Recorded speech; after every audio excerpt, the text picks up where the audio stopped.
If you or anyone around you are affected by the subjects of today's podcast, you can reach out to get help, advice, or support from our charity partners, Women's Aid, at womensaid.org.uk, or the Yorkshire-based organisation IDAS at idas.org.uk. You can also find these links and reach out to us directly via our website, takebackthebeat.co.uk, or email us at takebackthebeattour@gmail.com. That's takebackthebeattour@gmail.com. Take back the beat. Hello. Hi there. Hey, welcome back to Take Back the Beat. Voice No. Notes. Wow. Okay. I was like, I was going for a Barry White. okay, an out of tune Barry White. I'm sorry, I'll have you know I am a very successful. I am a professional singer, I think. I'll have you know that was funny. perfectly in some tune. May have not been the tune that you were thinking it was going to be, but it's a key. Well, to be honest with you, you left me Somewhere. high and dry. I didn't know if the Zoom froze, and I was like, oh, she's gone, and I'll just sing it on my own. But you were just trying to It's because channel Barry. That's what you were doing. No, yeah, and like the last few episodes, I've noticed I've kind of really taken the lead with the Take Back the Beat, and I was like, do you know what? Actually, I'm going to be on the harmony line this time. You can't see, audience, but Farrah's just taking a massive gulp of tea. I may have just killed Farrah. I'm really sorry. Like choked me. Stop being so bloody hilarious, you. God, I should be a comic. You should be a comic. Do you know what it is? I literally, sorry, we're just rambling on, guys. This is the intro. I'm so sorry. This is normal. But it's fine. My favourite, apart from Take Back the Beat, favourite podcast in the world, apart from Take Back the Beat, if I'm not including that, is Shagged, Married, Annoyed. And I'm obsessed. You know I am obsessed with Rosie Ramsey and Chris Ramsey. And they are just bants. And because I did a 3-4 hour drive yesterday, all I did was listen to them just being hilarious. So I was like, I'm going to try to be more funny because... Oh, so you're feeling inspired. Okay, I'll let you off. I'm feeling inspired. Well, to be fair, it works. Like, you did just see me, Thank you. nearly choke on my herbal tea. So, thanks. I liked it. Anyway, hey, guys. Hey, we are in the room here. Hi. We've got a really exciting episode today. We have the lovely Leanne Everitt joining us. We do. If you want to check her out on socials, she's Leanne_Everitt, and Everitt's got 2 T's. I believe in our wherever you're listening to your podcast, in the description there'll be the handles and the tags, and if you go into the bio you'll be able to find them all there. Or just head to our Instagram and we tag everyone because we are those people, and we're at Take Back the Beat. That's it. Yeah, everything we have is either Take Back the Beat or Take Back the Beat Tour. So there you go. So Farrah, Yes, my love. how is your mental health this week in this form of Biscoff, from 0 to a whole jar of the joyous life that is Biscoff? How have you been? I say this, I'm sure I say this every week, but, it's that roller coaster. There's times that I just want to turn my phone off and go to the kitchen and grab the jar. Yep. Sometimes I just smell it, one of them days where I just need Need a whiff. I just need the whiff, and then I'm good. It's like my little fix. I feel like we sound like we're talking about drugs, but we're really not. Like, We're really not. Well, Biscoff is a drug for us. Yeah, it's that end of the day, get home and just open the jar. But I think this week I'm not doing too bad. I'm not. Well, to be honest, you've been on Hollybob. Yeah. That's probably, so I haven't had time for Biscoff. I've had time for Jaeger. Does that count? Well, no, you were doing all the Jaeger and the sunbathing and the dressing up like Benidorm characters in Happiness, weren't you? Well, I It was a wasn't. nice release. Yes, the other people in the group there were. All the males dressed up as characters from Benidorm. It was very funny. They got a lot of attention. Mine, I suppose... Because I was away, it's one of those things where the build-up is more stressful. Look at me moaning because I've been on holiday. What, I'm just moaning. But no, because it's trying to fit everything in that I needed to do and message all my, because while I was away, I think people were getting my ringtone, my international ringtone, and they were like, Where are you? You're gigging this weekend. What are you going to be? I'm like, it's 2 days. It's 2 days. Please just like, it's fine. I mean, I'll full be disclosure, home. on our, we've got a little like Take Back the Beat WhatsApp group with our little team. And it was all, there was questions about Oh yeah, this is not aimed at my guys. This is aimed at like agents and stuff. Yeah. But we literally had this like WhatsApp chat and our producer Simon was like, oh, what about this? And I literally just replied with, I'm making all the decisions this week because if I see Farah replying, I'm literally going to kick her. So no, Farah's on a beach living her best life. Yeah. I will take full control. And I saw you like read it and I was like, don't you dare reply because you are not. Well, at first I was like, media. what have I done wrong? Because I looked at my phone. Because again, that's one thing that I did love about being away, because there was like a group of us, there's 12 of us that go every year, obviously before COVID. So this is the first one back. So it was very interesting and very funny. But yeah, there's 12 of us that go. So I don't want to sit on my phone. There's nobody's got the phones out. We just sit and laugh. So obviously, like when I did come to check my phone and I saw the group, and all I saw was like Simon, like, go away, Farah. And then Nat was like, don't dare reply. And I was like, oh my God, what have I done? And then I opened it up and I was like, okay, they're being nice, telling me to like piss off and enjoy myself. So I really did actually appreciate that. And that's why I replied, because I found it funny. But yeah, so I've had a busy week, and then I got back from holiday, and like the workaholic that I am, I literally went straight back to gigging, and I was very tired, very, very tired. And I think I sounded like Barry White actually all weekend. So they had a very sexy show from me with like a very low low voice. A bit of you're not a massive Friends fan, are you? I do like Friends, yeah. Oh yeah, but you know the episode of Phoebe when she's got a cold and she's like, my sticky shoe, stick on me, and then she's trying to like get a cold back. Yeah, I do love that one. That's you. Yeah, that was me. That was me Friday, Saturday at my gigs. Just like so, but I'm fully recovered now. I'm happy, and I haven't yet. That's why I'm trying to think, because I'm like, what day is it? Do you know when you've been away? I'm like, I don't even know what day it is. So I'm trying to think if I've hit the jar. I've hit the jar. Oh God. But so far, so good. So far, no. I don't. Wow. I mean, I had a bit of a day when I got back where, you've been away and you've obviously been like drinking far too much than normal anyway. And I just wanted to like eat takeaways. And so I suppose that's not the best. Do you know what I mean? But that was just because I was trying to soak up. You were hungover and also, tired. I went to the gym last night for the first time, and I'm not lying.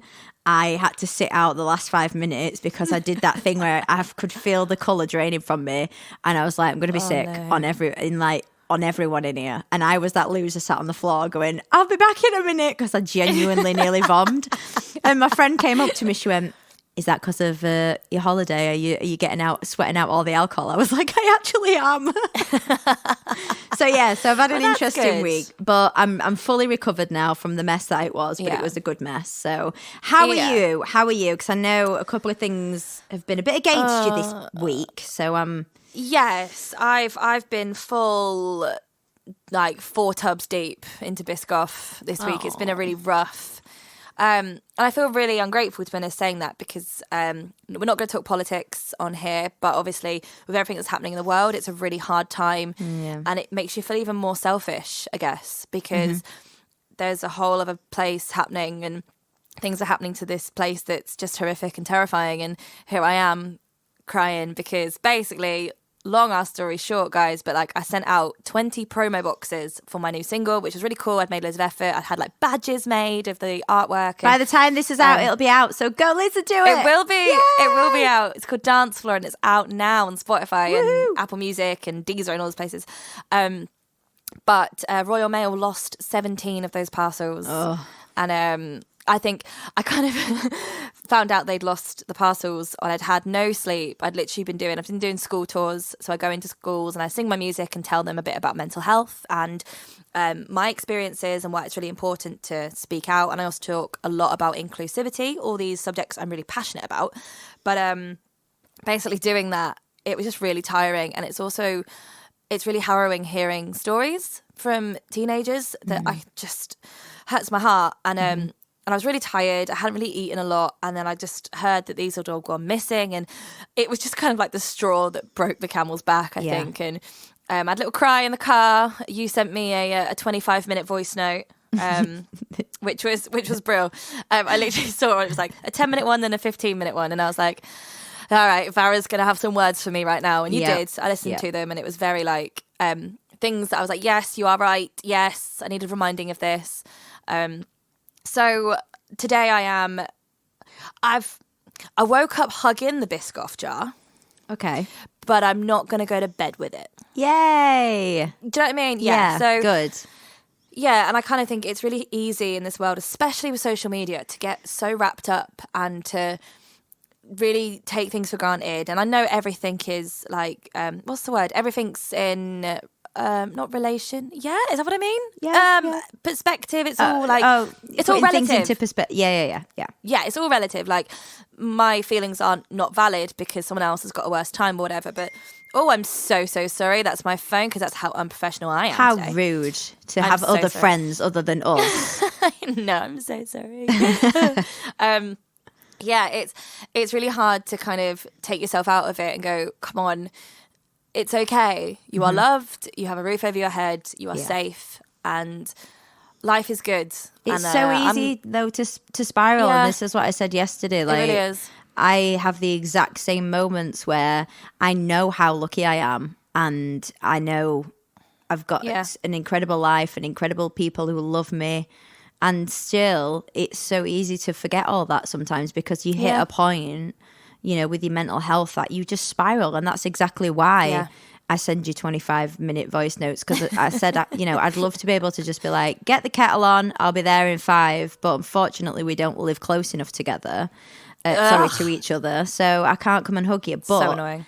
That's our way of like pulling each other out. And trust me, she sent me many. In fact, yesterday you did send me a lot of those because I didn't have the best of day yesterday, I suppose, in a way. So maybe I had half a jar yesterday, but you pulled me out of it. That's probably why I nearly threw up at the gym. So probably. I mean, it's, like I said, it's all relative, and it's kind of, again, it's why we wanted to call this podcast like Take Back the Beat, the voice notes, because that's genuinely how we get through things. Like whenever I'm having a hard time, I just was sobbing my heart out, and I just voice noted you being like, I know you're having a really rough day, and I'm really sorry that I'm going to pile this on you, but I feel like the world's against me, and I don't know what to do, and I feel so helpless, and that is just really hard. And you said something in your voice note that I'll say about like finding a hobby that you used to love as a kid and remembering for the love of it, because I think as artists especially, we do go, well, if I'm going to spend an hour doing something, I want it something that's going to benefit my career. So for me, like I've learned guitar, I've learned a guitar, and I've learned piano,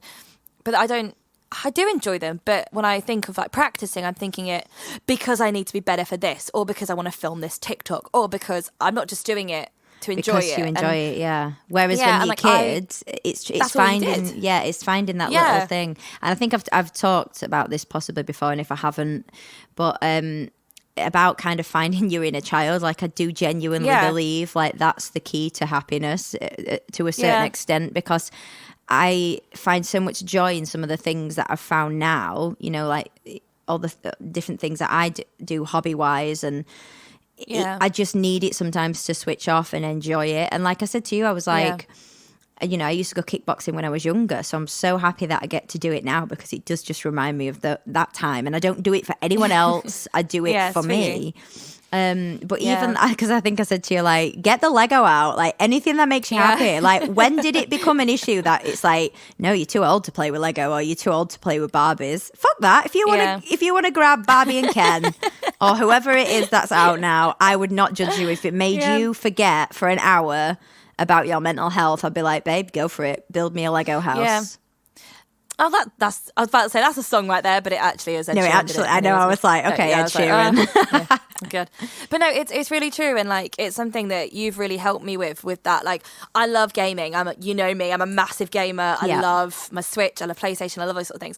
But I've kind of been putting a lot of guilt on myself for playing it, because I go, oh, that's an hour that you could have been sending out emails, or you could have been sorting out the socials for this and that, and I've kind of had to stop that myself, which has been great. And I'm literally taking a Saturday this week. I'm going to take my boyfriend to go see the new Batman film, because we're both obsessed. Yay. And again, it was something I was like, oh God, that's a few hours long. I've got so much to do. And actually, no, life's for living, and you do need to be happy. And I know we're rambling on, and it's still the intro of this, guys, but I want to share this with you. But something Farah said to me ages ago, and I've actually preached this to so many people. I don't know if we spoke about it on the podcast I don't already, think have you told me this? I don't think I have. But Farah told me she's got a picture of herself as a kid.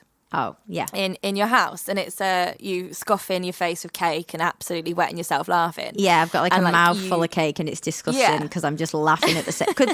Definitely a choking hazard, but yeah, somebody's taking a picture of me in my element, basically, and I didn't know. And you said to me ages ago that you look at this picture and you kind of, you want to protect that kid, that innocence. And whenever you think about like how nasty you can be to yourself, like when we say horrible things, you try and imagine that you're saying it to that kid so that you stop yourself, because you're not going to want to say those things. And that's something that I've really tried to take on board, of going like, think of myself as that crazy little ginger kid who all she wanted to do, to be honest, was run around naked and sing. That's all I did as a kid. And I threw food at everyone. That's all I did as a kid.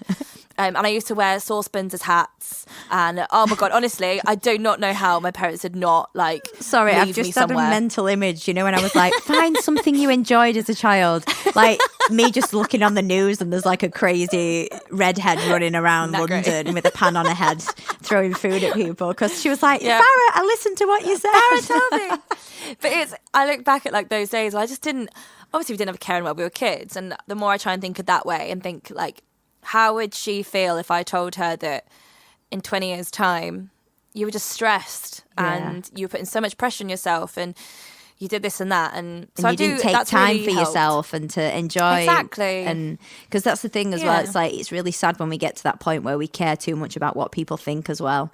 Yes, 100%. I don't, like you said, I don't want to be like that. Like if I post, I want to post for me. Yeah, I don't want to be thinking, oh, so and so is going to see it, and what if they think this, and like I just want it to be for me, and it's really difficult to think like that nowadays. But we just keep reminding each other, and hopefully, to everybody out there, who's listening, try and remember that as well. So there you go. Yeah. So I might have kept Biscoff in business this week, but I'm going to not this next week. That's my Biscoff. Love. So, right, on to the really exciting bit. Yes. Like I said, we have an incredible guest, Leanne Everitt, who is the owner of Kellan Masterclasses. They do like masterclasses for musical theatre performers, where you go and you perform, and they do a lot of things with like casting directors, which is incredible. And she also runs LS Productions. That's an S. I know my lisp over here.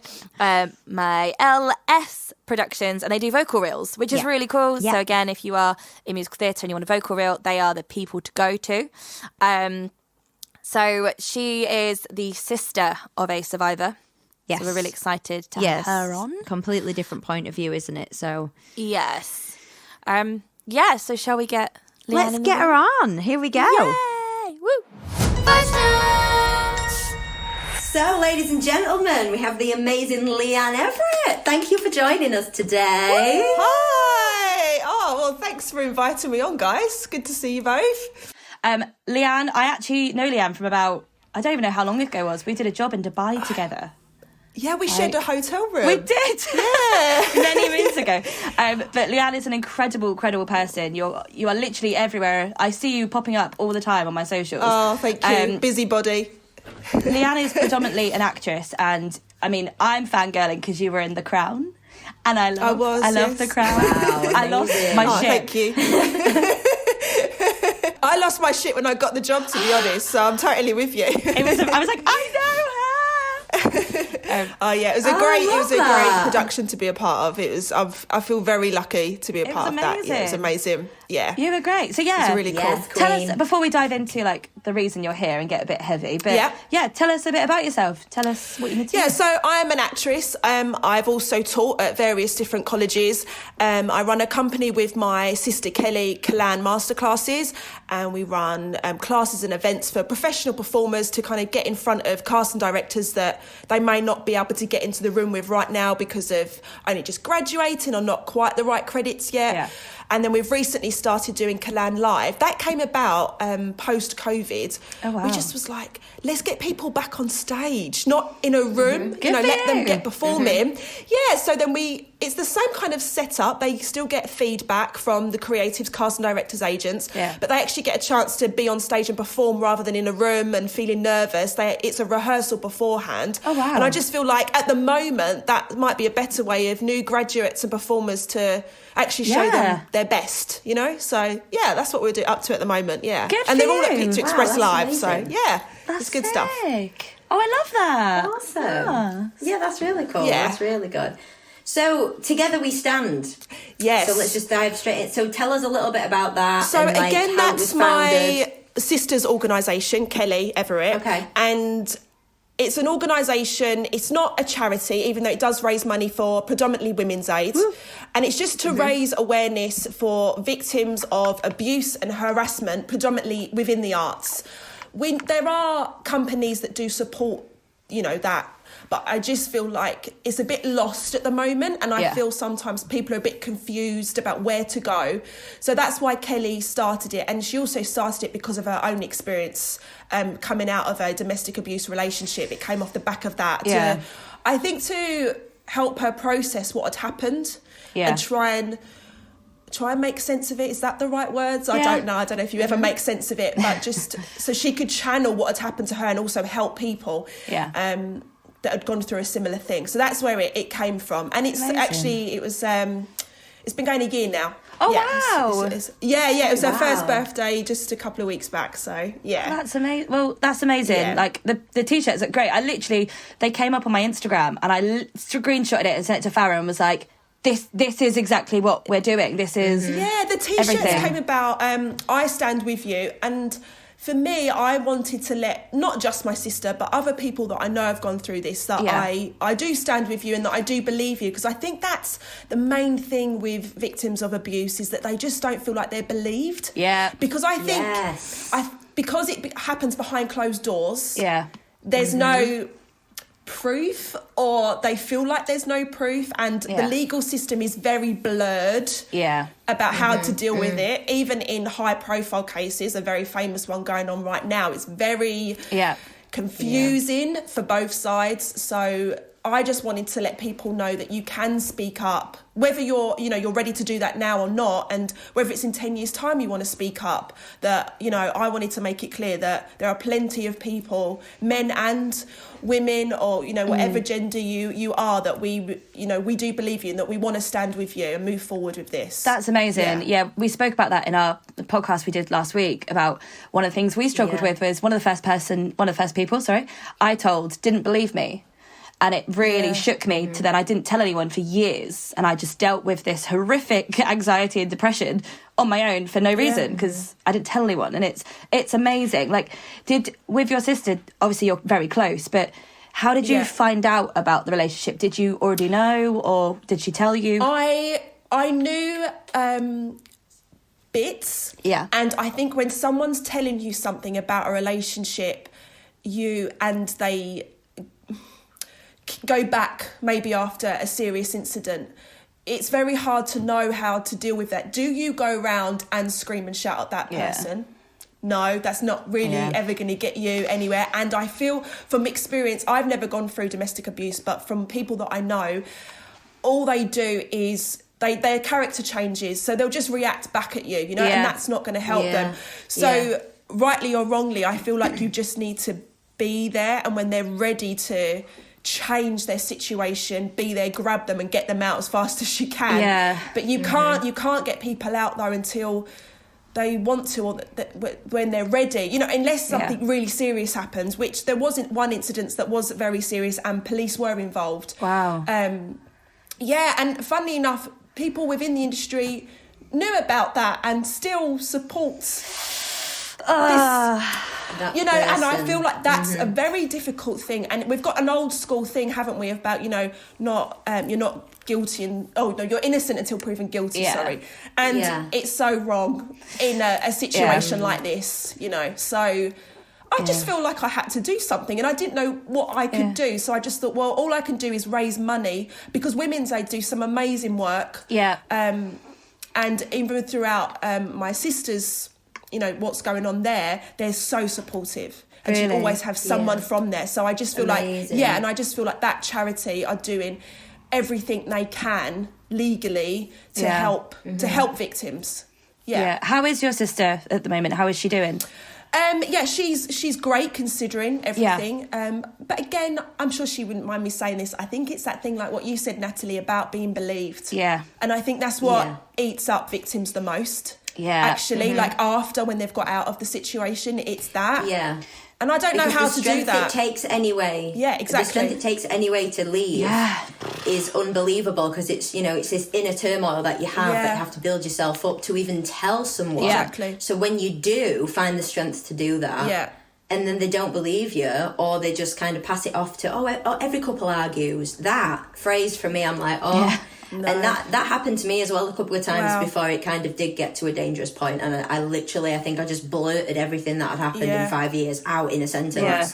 And my auntie was like, let's ring your mum and dad. Like, let's, and it obviously from then on, but it was this build up, because I was like, will people believe me? Or, is this happening? Is it me? Have I, you have all these different questions. Yeah. But what I wanted to ask you as well, Leanne, so obviously I know from a first person point of view, and so does Nat, but obviously you're close with your sister, and it must have been horrific to watch her go through that, to feel like you said a little bit helpless, because you're like, what do? Do I barge in and be like, rah, or and worry about her constantly, which I'm sure you were, because I know my family did.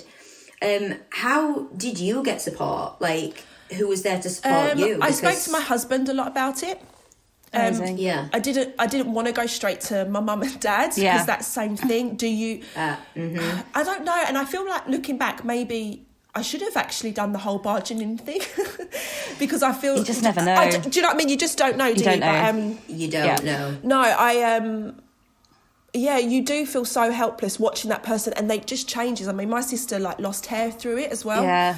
And I don't know what you girls went through, but it's so much deeper than what anyone realises. And I think particularly within the arts, it's hard to speak up, because we all want that next job. Yeah. None of what we do is guaranteed, is it? We do a job, we're on a high, and then we're on the we're on the fight again. Give me a job. Yeah. And some people in power, have the power to dictate where your next job goes.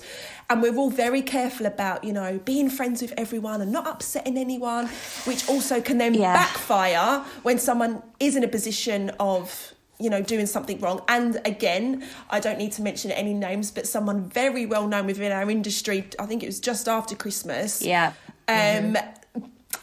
out in light that he hadn't been behaving appropriately for a very long time. Yeah. And because of what he did, no one said anything. And the amount of people that go, I saw that and I had that experience. It's like, well, why did we not speak up? And that's the thing. Why don't we speak up? Why is it? Yeah. Is it because I dare I say it, that we're, women? But in that case, it was men and, men. So what is it? Why do people not speak up? Why are we so scared?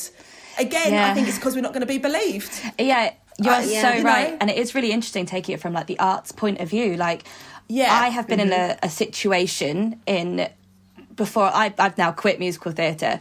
I'm just a singer-songwriter, which I love, and it's more expressive. But this is one of the reasons I did, because I felt helpless. I felt that if I speak up, I'm blacklisted. If I don't speak up, I'm just another one that's still not getting a job, but going around the ringers of these things. And I couldn't put myself through it. And it's horrific when you see someone that is doing something wrong and hurting people, or just even making people feel uncomfortable, still working, still respected. And even the amount of times I've told this story and someone has gone, oh yeah, that happened to me. And I'm like, why aren't we doing anything? Is it because is it because we are told from an early age, we're a dime a dozen? Especially at drama school, you are told that there's so many of you. Yeah. I think there is fear as well with it. So much fear. That's a big thing. We don't want to say the wrong thing to anyone. And there are always going to be people that turn a blind eye. Unfortunately, there always is. Yeah. But I just feel like with this particular person, going back to my sister, people already know stories about this particular person and that person's behaviour, and it's just funny how people just still continue to allow it. Yeah. But then though, look, what is the outcome? What is the end result with it as well? Like, sometimes I ask myself that, like, what is it that we want to happen? You know, I don't know. You know, are they supposed to just not ever work again, or?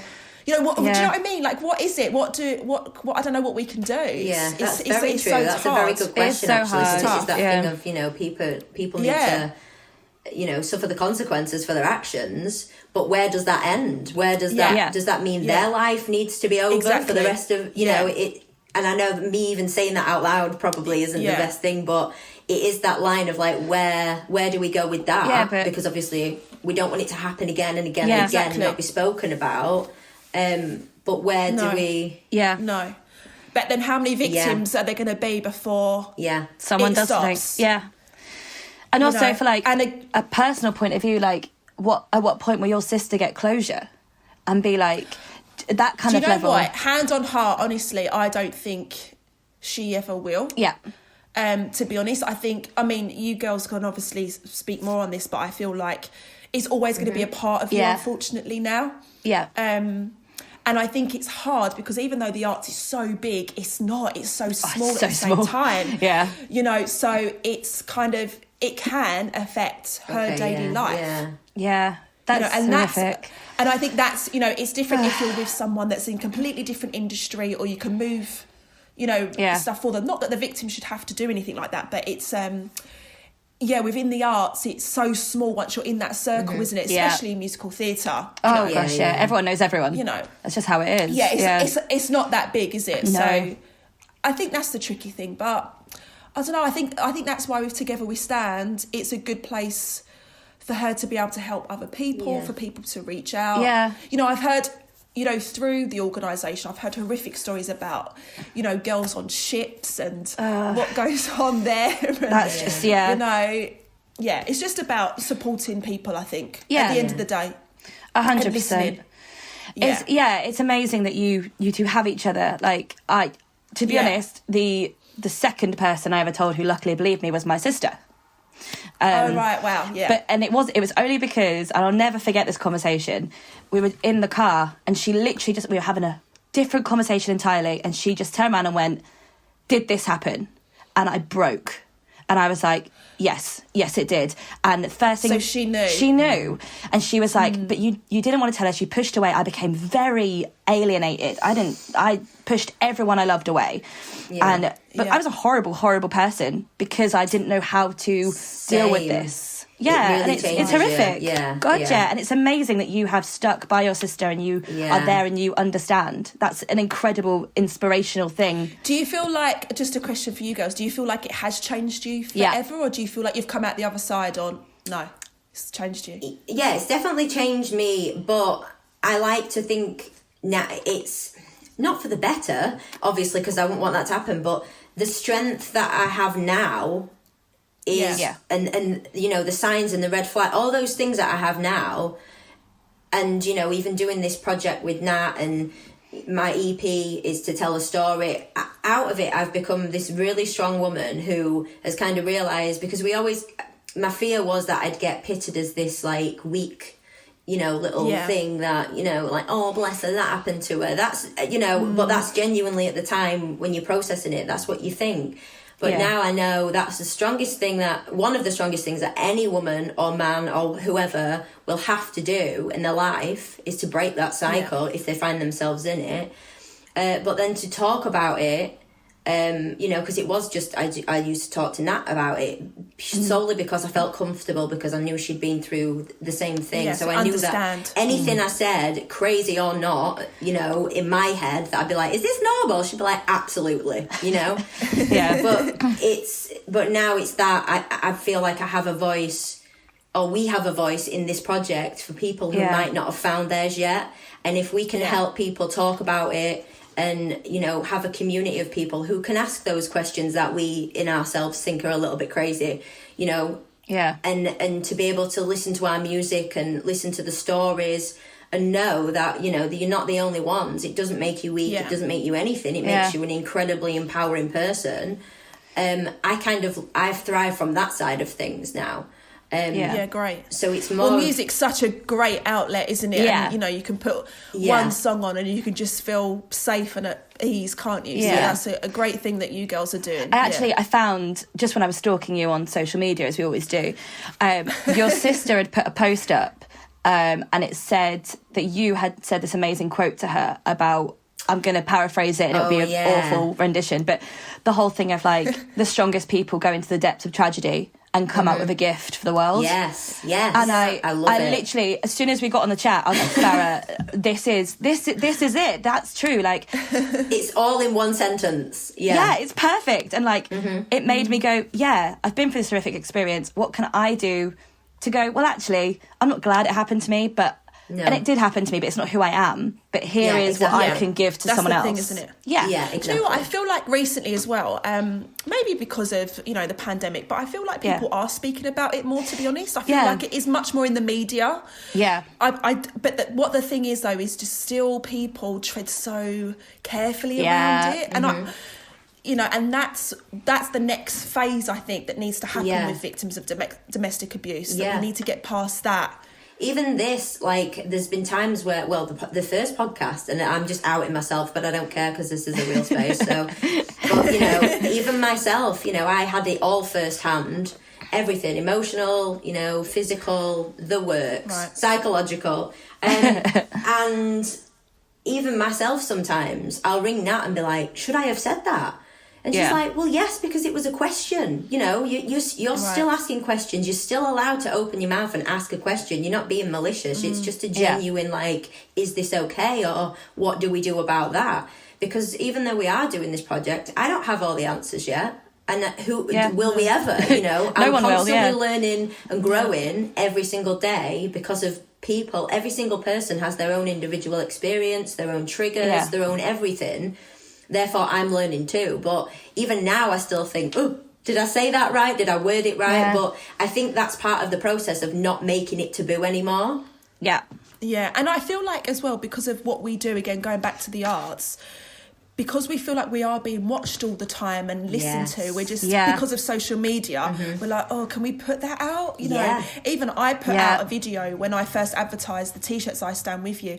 And still to this day, probably wrongly of me, I'm still like, I wonder if there's anyone that's watched that and they go, do you know what, I'm not going to contact Leanne about that. I don't know why, and that's awful that I feel and think like that, but I still feel people are very aware of being even connected to anything. I mean, to be fair, Kelly has got some great patrons for Together We Stand that are, you know, attached to it, but I just... that's the next phase I feel for victims, is getting past that bit where they can speak up and people don't judge them or feel like they can't get involved with that, you know, that case kind of thing. So and I think we're on the right path. Like, you know, you girls talking about this, you know, on your podcast, this is the right path that we need to be taking. So thank you. It's moving. It's just slowly, isn't it, girls? Slowly but surely. But like, we've been chatting for ages. I'm so sorry for taking up your morning, but thank you so much, Leanne, for coming on. No, I've loved it. Thank you for having me on. Yeah, that's amazing. I mean, if you've got any advice for anyone who might be feeling a little bit, I'm worried about a family member or someone in their like life, is there anything you can say to people like that? I just think, you know, I had a time with my sister where she wanted to keep pushing me away. And even though there might be tricky times, you know, that becomes of that relationship, you just have to keep, you know, be there when they call, be there when they text, turn up when they need you. And they will eventually talk to you because they know, and they're, you know, again, you girls can speak of experience, you keep those ones that you love the most at arm's length, right? Yeah. So unless it gets really dangerous, then call the police, you know, like, you know, in that instance. But you just have to just keep a very close eye and be there for them and get them out as soon as you can when they're ready to. But again, like I said, if police need to be called, then call the police. You know, that's a different thing. So just keep talking and being there. And even if they don't want to talk and they're screaming and shouting at you, just take a deep breath and be there. I think that's it, isn't it, perfect. really? Yeah, but you 100%. said it all. Amazing. Also, Together We Stand, sorry, do we have a link or anything you can send us for the t-shirt so we can pop it below and we how do we find you? How do we find it so all? on my Instagram, and it's just Leanne Everitt, I've got a link on my bio for the t-shirts. The t-shirts are actually linked to my work website, so they're on there, but I will actually get Together We Stand to pop them on the website. That is Amazing. a good idea, girls. There you Thank go. you. No, more than All welcome. right. Thank you. We're all in it together. All right, thanks very much. Thank See you you so later. much. Bye. Take care. Bye.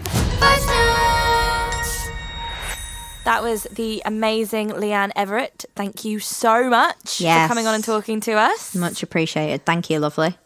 You absolute legend. Again, if you want to find Leanne, it's Leanne_Everitt. That's 2 T's. Yeah. And don't forget, guys, if you want to get the t-shirts, so you've got the Together We Stand t-shirts, which is over on Kelly's Instagram page, and all the proceeds go to Women's Aid for that. And then in correlation, that was a big word, correlation to that, Leanne's got her own t-shirts that say I stand with you, and the link for that is in her bio. So like I said, all the proceeds go to Women's Aid, so go and get one, because they are gorgeous. They are really nice. I know, I love the Together We Stand t-shirts. Yeah. Together We Stand has its own Instagram. I think Farah just said that. But it does, if you can't find it, it's on Together Kelly's. We Stand UK. It's amazing. It's an amazing cause. And you know, it's so interesting hearing like that point of view, because obviously we've spoken to a lot of survivors. Mm-hmm. So it's really interesting hearing from like a family member, because I guess, I don't know about you, Farah, but it's not really something it's not something we don't talk about, but it's just not something we delve into on a regular Sunday roast. Do you know what I mean? Like, yeah, I completely agree. Yeah. It's it kind of opened me up to a different side of it, because I think I used to get a little bit upset when people wouldn't talk about it, but that's just because it's it's as painful for them as it is for me. Yeah, because you got to think like it's someone you love, like going through it, and you didn't do anything, or you didn't see it, or you couldn't help, or like she said, like pushing people away. Yeah, it's really hard. So it's really interesting hearing her point of view, and I'm just so glad like her sister's like absolutely smashing it. And I mean, I've literally been stalking her Instagram, and she's like smiling and really happy and living her best life. And you go, yeah, good for you, Queen. good. Yeah, that she came out of it all. Well, they both did. Like you said, it affects everyone. It affects family members, and you know, those people who just don't know what to do, because let's face it, at that time, you who's in it doesn't know what to do either. So it's hard for everyone. So yeah, I'm glad we talked about it from her point of view. Definitely. Yeah, it's just so interesting, because like I said, like one of the first people that kind of knew in my life was my sister, because she just outright asked, and it was years later. Like she just said, we were in a car, I'll never forget it, and she just turned around and asked, and I just broke down crying, because obviously the person I told before, so the first ever person I told, didn't believe me, so I never brought it up again. And then to have my sister just literally out of nowhere, and I just broke, and she was like, okay, I've got you, and we had a conversation about it, and it was really interesting to kind of feel that weight lifted, to know that I'm not a burden, I'm not crazy, I'm not hated by everyone I know. So it's really, and like obviously Leanne's such a passionate person, like I imagine she's just losing her mind over her sister, like just wanting her to be safe. Absolutely it is such a helpless situation, isn't it, for everyone? It's horrible, because like we talk about that the night me and you had a conversation, like I was raging. Like I just but you know you can't do you can't do anything, and that's the thing. It's like I think about my dad sometimes, and I just can't imagine, because all he wants to do, I mean, obviously all your friends and family want to protect you, but I really think it broke him, because he just he wanted to do the worst of the worst, like everybody does. It's like, but you can't. Gotcha. So it is. It's interesting, because I'm not entirely sure what my dad knows, because again, it's not something we delve into. I know he knows bits, but at the same time, I'm like, I don't entirely want my dad to know the ins and outs, because true, that side of it, you don't. I wouldn't want him to feel that hate and anger, when for me it's something that happened to me. It's not who I am. I've moved on. I've learnt to deal with it, and I was very lucky that I was never in hospital. I was never. I'm out of it. Do you know what I mean? So it's such a weird position. So I'm just so glad that she's got that family connection back and that she's loved and cared for. Yeah, absolutely. So, yeah. Absolutely. Oh, what a guest. What an episode. Yes, what a great guest. Okay, so this is how we're going to end our episodes, as you already know. This is the win of the week. Da, da, da, da, da, wow, that's another jingle. I know, I was trying to think of something a bit lower because I know the last one I did was quite high. I was trying to think like da, da, da, da. I mean, they just don't know what to expect anymore. I don't. I mean, guys, you don't. You've got no idea where I'm coming from, so who knows?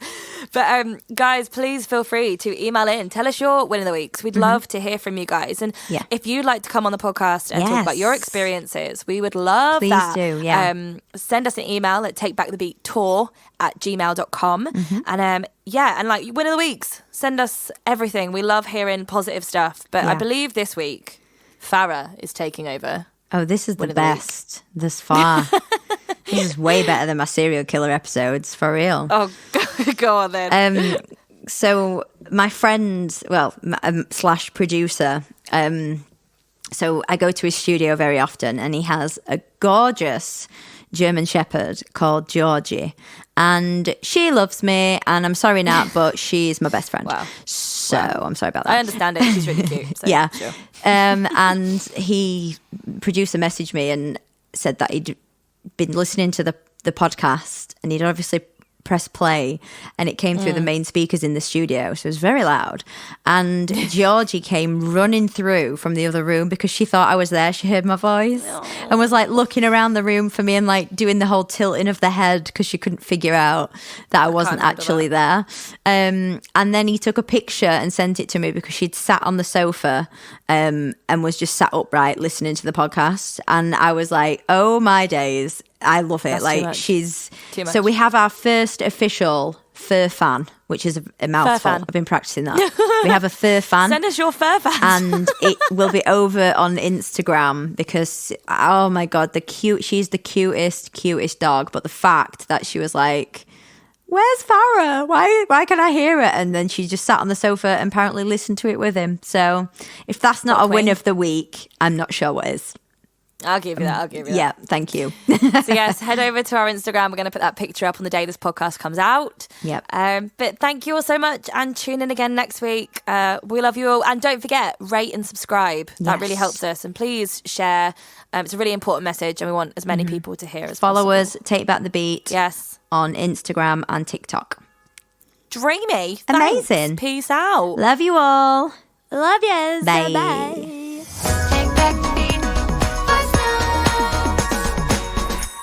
We do apologise if anyone was triggered by any of the dialogue we used today. We are still learning, and we are only just beginning to talk about our own experiences. We're aware that trigger warnings are completely different for everybody, so please bear with us. We love you all. We also want to hear your experiences. If there's anything you'd like to share with us, any stories, anything you are happy to discuss on this podcast, you can stay anonymous if you would like. Please send us an email at takebackthebeattour@gmail.com. That's takebackthebeattour@gmail.com. You can also find us on social media at Take Back the Beat. Thanks, guys. We love you all.